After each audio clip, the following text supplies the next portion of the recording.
со поранешниот македонски амбасадор во Вашингтон, Васко Наумовски. Добро вечер. Добро вечер, благодарам за поканата. Интересно интервју имаше вчера премиерот Мицковски за Breitbart News, американски.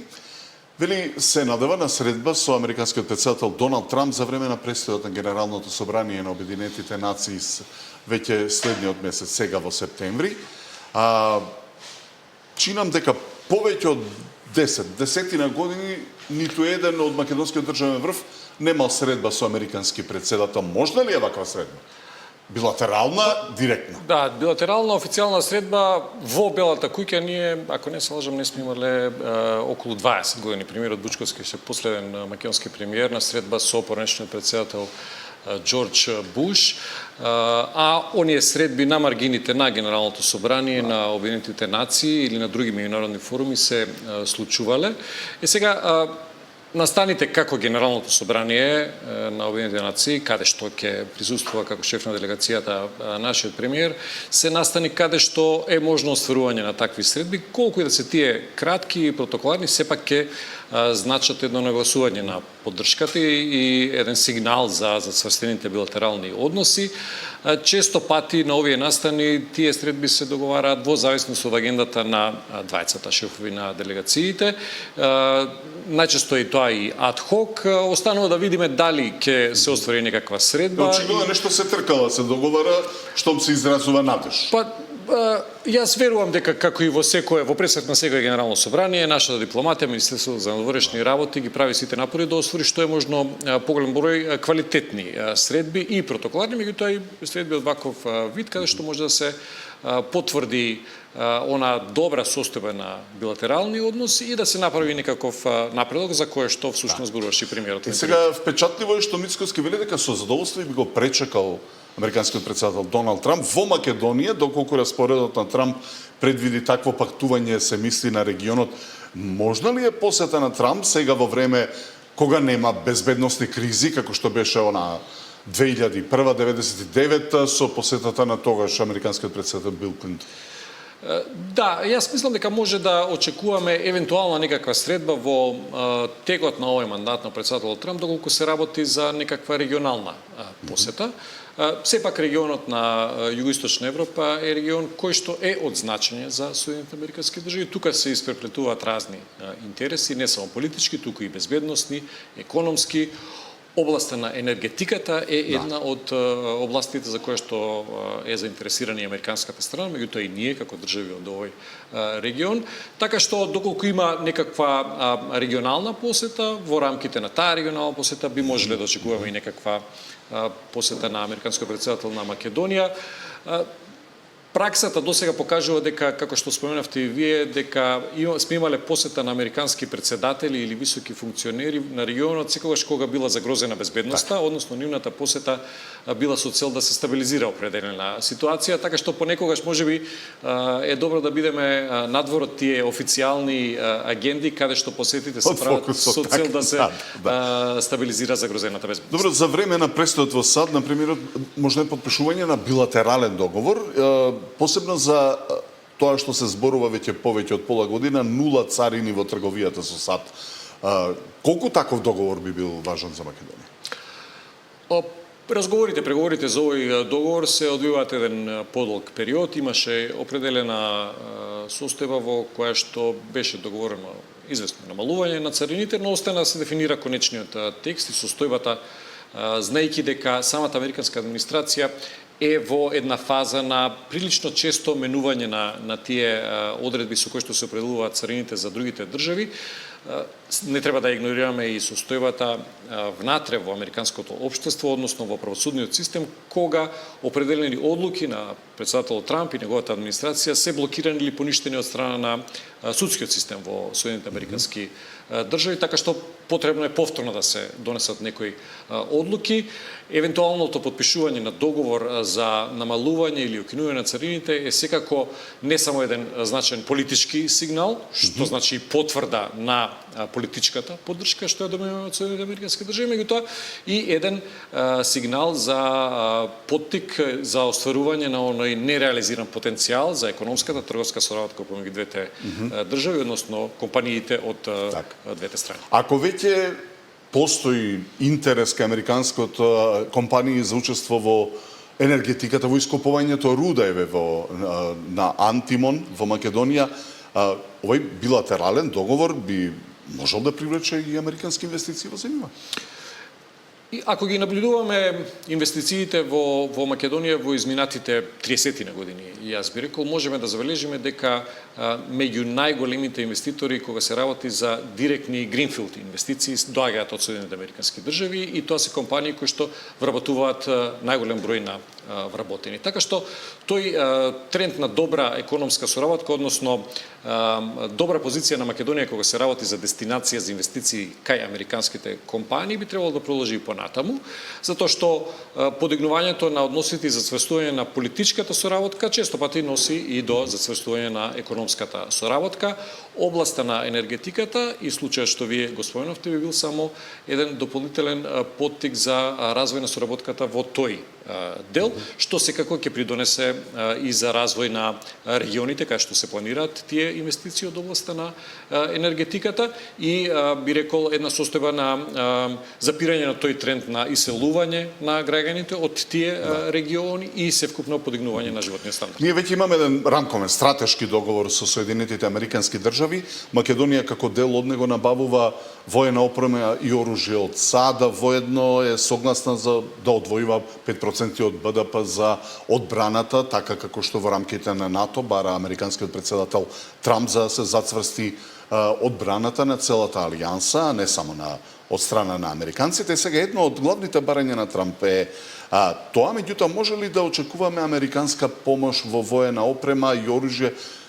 Зборувам за софистицирано оружје, дронови, ракети, тоа што најчесто го бараат на секаде низ светот, со оглед дека во регионот имаме некако забрзано и засилено вооружување кај дел од соседите.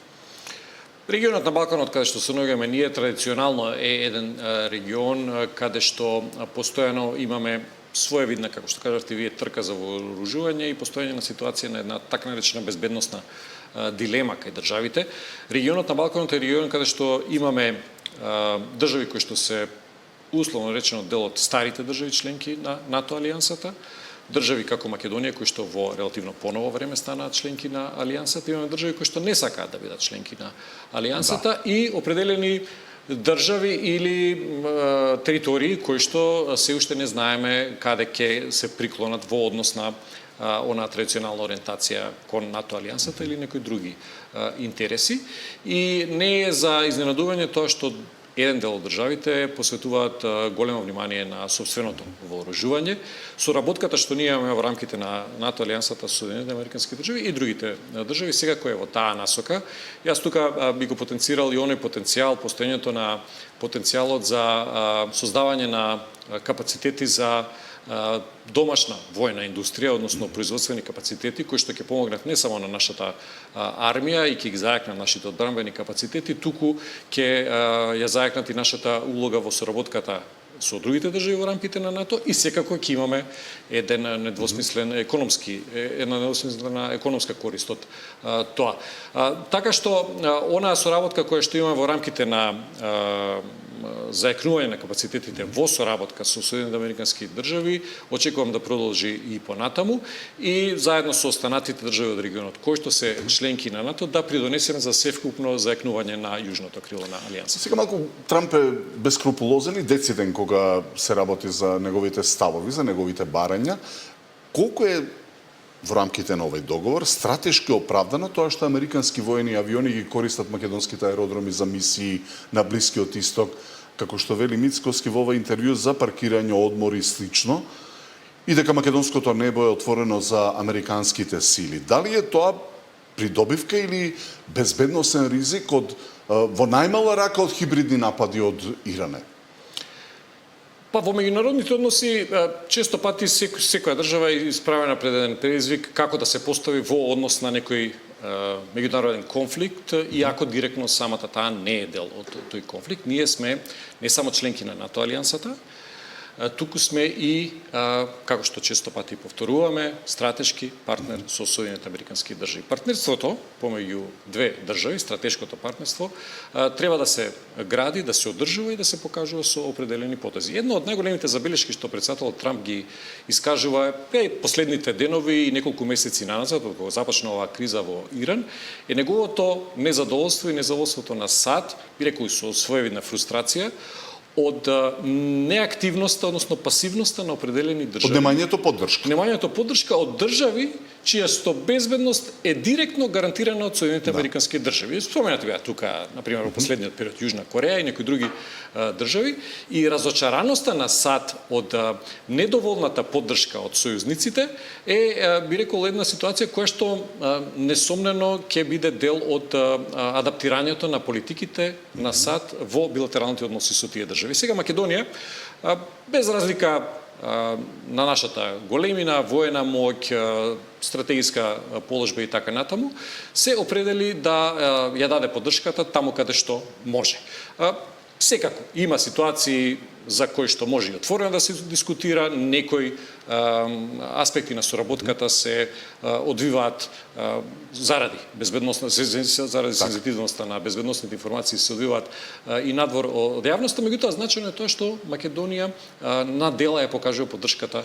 Стои рамо до рамо, односно целосно е стратешки партнер на САД, како што вели Мицкоски. Затоа што вие ако имате само декларативно партнерство без конкретни дела, се доведува во прашање и доверливоста на партнерството, како и кредибилитетот на една држава да склучува такви партнерства. Ако веќе и аеродромите, и небото, и генерално имаме целосна поддршка на американската политика, односно на секад, која што ја спроведуваат на секаде ни светот, како што е наведено во тоа интервју, може ли да се укинат туристичките визи за Македонија за една нација мала, во споредба со американците, во споредба со све, ако е на една Бугарија дури и со уцена не успеа тоа? Па сметам дека беше погрешна стратегијата на соседна Бугарија преку такви уцени да издействува ослободување на визите, нејзините граѓани од туристичките визи. Тоа е прашање кое што е отворено не само за Македонија и Бугарија, туку и за некои други држави членки на Европската Унија.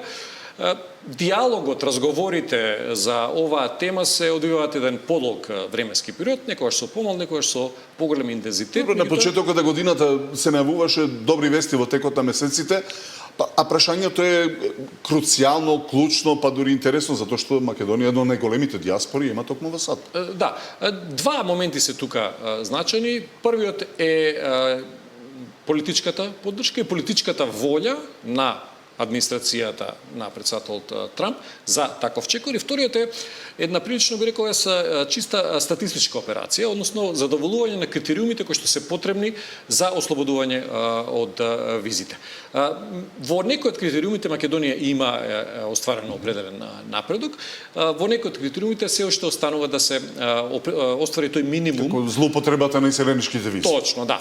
Сега, и на политичко ниво, и на едно, би рекол, техничко, експертско ниво се одвиваат тие разговори и јас верувам дека можеме да очекуваме во еден догледен период да дојде до таков еден позитивен исход. Ако сме веќе клучна точка на американските интереси на Балканот, како што вели Мицкоски во интервјуто, јасно е влијанието на Вашингтон на секаде ни светот.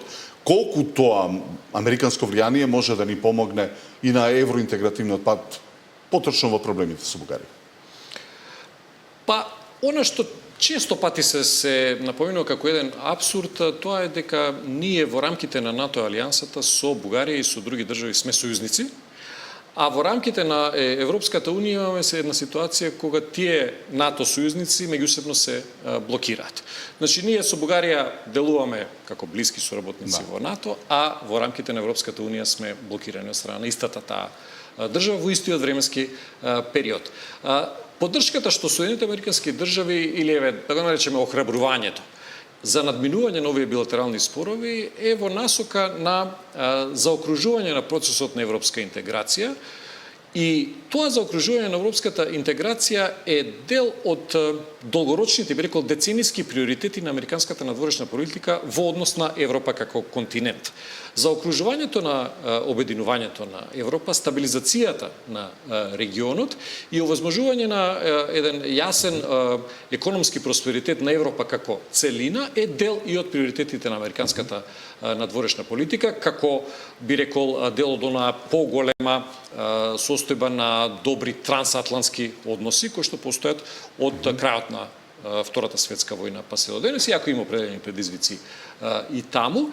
И сметам дека постои една јасна волја од страна на американската администрација да ги охрабри двете страни, во случајов и Македонија и Бугарија, да дојдат до еден напредок. Секако тоа охрабрување се случува и во рамките на оние односи помеѓу Соединените американски држави и Европската унија како структура. Еве за крај представен е веќе планот за некои модификации, промени во процесот на проширувањето од страна на еврокомесарката Кос.